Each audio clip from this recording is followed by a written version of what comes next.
Hello friends, exercise 1.2 से question number 3 करेंगे। Prove that the following are irrationals. नीचे 1 to 3 part दे रखे हैं, इन्हें आपको इरेशनल प्रूफ करना है। फर्स्ट पार्ट है 1/√2, नेक्स्ट 7 इंटू में √5, नेक्स्ट 6 प्लस √2। अब इरेशनल प्रूफ करने के लिए आपको कॉन्ट्राडिक्शन मेथड का यूज करना होता है। कॉन्ट्राडिक्शन मेथड के अंदर आप उल्टा लेके चलते हो। आपको लेट सपोज इसको प्रूफ करना है इरेशनल, तो आप इसको शुरू में रैशनल लेके चलोगे, फिर आगे सिंप्लीफाई करते हुए कहीं पे जाके आप अटक जाओगे। जब आप अटक जाओगे तो वहां आप रियलाइज करोगे कि हम यहाँ इसलिए अटके हैं क्योंकि हमने शुरू में ही कुछ गलत मान लिया। जब हमने वो चीज गलत मान ली तो उसका उल्टा ही सही होगा। ये होता है कॉन्ट्राडिक्शन मेथड। फर्स्ट पार्ट से शुरू करते हैं। 1/√2 है, तो इसको हमें पहले मानना है कि एक रैशनल नंबर है। ये स्टेटमेंट आपको हर क्वेश्चन के अंदर लिखनी है। Let us assume to the contrary that 1/√2 is rational। हमने मान लिया कि ये एक रैशनल नंबर है। अब जब ये एक रैशनल नंबर है तो इसे p/q की फॉर्म में हम लिख सकते हैं। किसी भी रैशनल नंबर को p/q की फॉर्म में हम लिख सकते हैं। और लेट सपोज कि p/q का मैंने सिंपलेस्ट फॉर्म निकाल दिया, वो हो गया है a/b। सिंपलेस्ट फॉर्म हो गया तो अब a और b के अंदर कोई भी कॉमन फैक्टर नहीं है, यानी कि ये है कोप्राइम। तो मैं इसकी सिंपलेस्ट फॉर्म को यहां पे लिख देता हूं a/b, जहां पे ये दोनों कोप्राइम है। Where a and b are coprime. Coprime वो नंबर होते हैं जिनमें 1 से अलग कोई भी कॉमन फैक्टर नहीं होता है, जैसे कि 3 और 4 है। इनमें 1 से अलग कोई कॉमन फैक्टर नहीं है, ये आगे कटना बंद हो गए हैं। ये इनकी सिंपलेस्ट फॉर्म है। अब इस तरह के क्वेश्चंस में जो आपका पर्पस होता है वो भी समझ लीजिए कि इनमें जहां पे ये रूट में नंबर लिखा हुआ है ना, √2 है, यहाँ √5 है, यहाँ √2 है, ये जो रूट में प्राइम नंबर लिखा होता है इसको आपको बिल्कुल सेपरेट करना होता है एक साइड में। ये इक्वेशन बनी है तो √2 को मेरे को बिल्कुल अलग रखना है। मैं यहाँ पे क्रॉस मल्टीप्लाई करता हूँ पहले तो √2 को a से मल्टीप्लाई करेंगे तो √2a हो गया। b को 1 से किया तो ये b हो गया। अब √2 को बिल्कुल अकेला रखना है। यहां पे b है और यहां पे ये a है। अब √2 होता है एक रैशनल नंबर और इधर b और a ये इंटीजर्स हैं। तो इंटीजर्स हैं तो ये जो b/a है ये बन गया है एक, सॉरी ये जो √2 होता है ये इर्रेशनल नंबर होता है। इर्रेशनल नंबर ये हम जानते हैं, हमने थ्योरम भी किया और पीछे क्वेश्चन भी किया है पिछली एक्सरसाइज में। और b और a इंटीजर्स होते हैं, तो इंटीजर से मिलके बना है ये फ्रैक्शन, तो ये हो गया है रैशनल नंबर। अब देखिए एक इर्रेशनल नंबर और एक रैशनल नंबर यहाँ पे बराबर दिखाई दे रहे हैं। ऐसा तो नहीं हो सकता। इर्रेशनल नंबर रैशनल नंबर के बराबर कैसे हो सकता है? ये बराबर कभी नहीं हो सकते। लेकिन यहाँ तो ये हो रहे हैं। ये यहाँ पे इसलिए हो रहे हैं क्योंकि हमने कुछ गलत स्टार्टिंग कर दी, हमने कुछ गलत मान लिया। तो हमने जो गलत माना है कि ये एक रैशनल नंबर है, ये हमसे गलती हो गई है। जब ये गलती हो गई है तो इसका उल्टा ही सही होगा। यहाँ पे आपको थोड़ी सी लैंग्वेज लिखनी होती है और उस कॉन्ट्राडिक्शन को समझाना होता है। अब जो ये दो बातें मैंने यहाँ पे आपको समझाई हैं कि b/a तो है रैशनल नंबर और √2 है इर्रेशनल नंबर, इसको आपको यहाँ लिखना भी पड़ेगा। Since a and b are integers,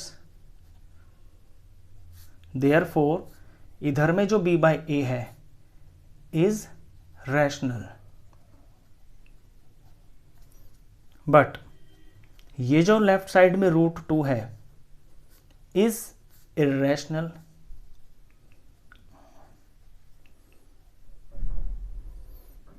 अब यहां पे एक कॉन्ट्राडिक्शन पैदा हो गया है। अब ये कॉन्ट्राडिक्शन आया है इसलिए इसको भी आपको स्टेटमेंट में लिखना पड़ेगा। This contradiction has arisen because of our wrong assumption. ये कॉन्ट्राडिक्शन आया ही इसलिए क्योंकि हमने ऊपर कुछ गलत मान लिया। हमने गलती ये मान ली कि 1/√2 है ना, इसको हमने रैशनल मान लिया था, ये हमसे गलती हो गई थी, तो फिर इसका उल्टा ही सही होगा। देयरफॉर 1/√2 इज इर्रेशनल, तो फिर ये रैशनल नहीं होगा, ये इर्रेशनल होगा। ये हुआ इसका फर्स्ट पार्ट। सेम इसी तरह से इसके बाकी के पार्ट्स भी करने हैं। आइए इसका सेकंड पार्ट करते हैं। सेकेंड पार्ट में आपको नंबर्स मल्टीप्लाई में दे रखे हैं, 7 इंटू में √5, सेम वही स्टेप्स होंगे, वही लैंग्वेज सबसे पहले लिखनी है। Let us assume to the contrary that 7 into में √5 इज रैशनल। हमने इसको रैशनल मान लिया। जब ये रैशनल नंबर है तो फिर 7 √5 को हम लिख सकते हैं p/q की फॉर्म में, तो मैंने यहाँ पे a/b लिख दिया। p/q को मैंने सिंपलेस्ट फॉर्म करके उसके सारा जो कॉमन मल्टीपल था वो काट दिया, तो यहाँ पे a और b मेरे को प्राइम है। ये हम लिख भी देंगे यहाँ पे और लिखना भी है, where a and b are coprime. अब सिंप्लीफाई कर दें, यहाँ वही पर्पस होगा, रूट वाली चीज़ बिल्कुल आपको सेपरेट कर लेनी है। तो यहाँ √5 को मैं सेपरेट कर लेता हूँ, अलग कर लेता हूँ। यहाँ पे a है, यहाँ पे नीचे में b है, ये मल्टीप्लाई में 7 है, ये इस तरफ आके डिवाइड में चला जाएगा तो ये 7b हो जाएगा। अब आप देख रहे हो कि लेफ्ट साइड में तो लिख रहा है √5, ये है एक इर्रेशनल नंबर और ये बराबर दिखा रखा है यहाँ पे a/7b के। a और b इंटीजर है तो ये हो गया है एक रैशनल नंबर। तो इर्रेशनल नंबर रैशनल नंबर के बराबर नहीं हो सकता, यहीं पे ये कॉन्ट्रडिक्शन पैदा हो गया है। तो पहले तो हम इन दो बातों को लिख देते हैं कि since a and b are integers, therefore ये जो राइट में वैल्यू है a/7b इज रैशनल। लेकिन ये जो रूट में 5 लिखा हुआ है √5, ये हम जानते हैं कि ये इर्रेशनल होता है, RTIO, ये रैशनल होता है। अब यहाँ पे ये कॉन्ट्राडिक्शन पैदा हो गया, रैशनल नंबर इर्रेशनल नंबर के बराबर यहाँ आ रहा है और आना नहीं चाहिए, तो ये हमसे गलती हुई है। बस उस गलती को ही हम फिर यहाँ पे लिख देंगे कि this contradiction has arisen because of our wrong assumption. हमने गलत मान लिया कि ये जो 7 √5 है ये रैशनल है, ये गलती है। जब ये गलत है तो इसका उल्टा ही सही होगा, उल्टा ये होगा, देयरफॉर 7 √5 इज इर्रेशनल। ये इसका सेकेंड पार्ट हुआ। अब करते हैं इसका थर्ड पार्ट। सेम वही स्टेप्स होते हैं, इसमें 6 प्लस में √2। अब जो √2 है यहाँ पे वो प्लस में दे रखा है। सबसे पहले ये स्टेटमेंट लिखनी है, let us assume to the contrary that 6 plus √2 is rational, कि मान लिया ये एक रैशनल नंबर है। अब जब ये रैशनल नंबर है तो हम इसको p/q की फॉर्म में लिख सकते हैं। तो मैं इसे लिख सकता हूँ 6 plus √2 is equal to a/b, और यहाँ पे a and b are coprime, a and b are coprime. अब पर्पस होगा कि रूट जो है, रूट वाली जो वैल्यू है इसको बिल्कुल अकेला कर लेना है। तो ये √2 मैंने यहाँ रख लिया, यहाँ पे a/b है, ये 6 यहाँ प्लस में इधर में जाके माइनस हो जाएगा। अब थोड़ा इधर सिंप्लीफाई करना पड़ेगा, ये √2 है और यहाँ पे b को 6 से मल्टीप्लाई करेंगे तो ये -6 इधर आ गया, ये a यहीं रहेगा और b एज एलसीएम हो गया। a - 6 को b से मल्टीप्लाई करेंगे 6b हो गए। ये सिर्फ मैंने एलसीएम में लिया और कुछ नहीं है, शॉर्ट तरीके से हो जाता है जब 3 नंबर होते हैं। b और 1 का एलसीएम b हो गया, b को b से डिवाइड करेंगे 1 आया, 1 को a से मल्टीप्लाई किया a आ गया, b को 1 से डिवाइड किया तो b आ गया और ऊपर वाले न्यूमरेटर यानी कि 6 से मल्टीप्लाई किया तो 6b आ गया।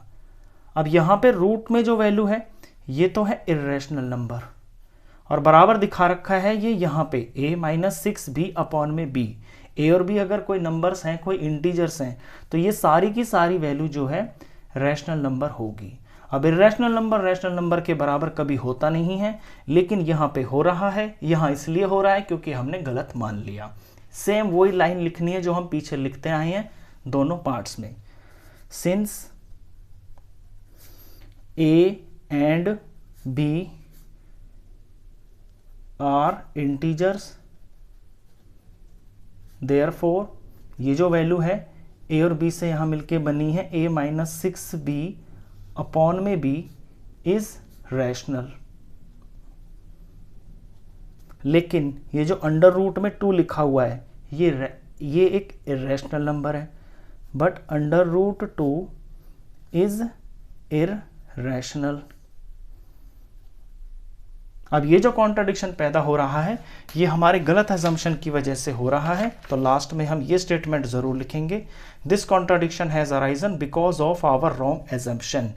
ये कॉन्ट्राडिक्शन आ रहा है हमारे गलत मानने की वजह से।